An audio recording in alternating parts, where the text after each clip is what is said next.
कराची की फिजा में जहरीले ज़रात खतरनाक हद तक बढ़ रहे हैं। माहिरीन का कहना है कि मुज़र पार्टिकल जिनमें कार्बन मोनोऑक्साइड और सल्फ़र सबसे ख़तरनाक है, ये अज्जा फिजा में शामिल होने से एयर क्वालिटी इंतहाई ख़राब हो रही है। कराची की फिजा अब सांस लेने के काबिल नहीं रही, सांस और जल्द की बीमारियाँ बढ़ रही हैं। Assistant professor institute environmental studies Karachi university doctor Aamir Alamgir ने बोल न्यूज़ से खुसूसी गुफ्तगू में कहा कि कराची की फिजा बेहतर बनाने के लिए हंगामी बुनियादों पर काम करना होगा।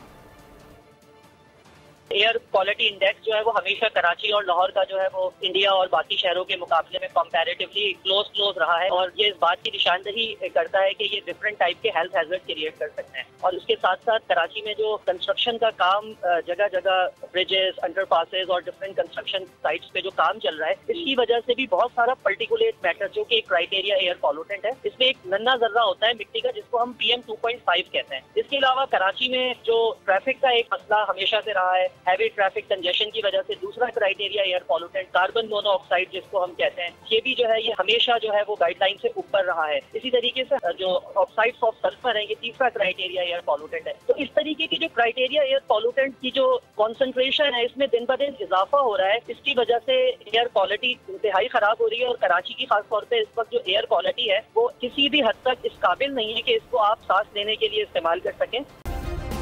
सब्सक्राइब करें और बेल दबाएं ताकि कोई खबर रह न जाए।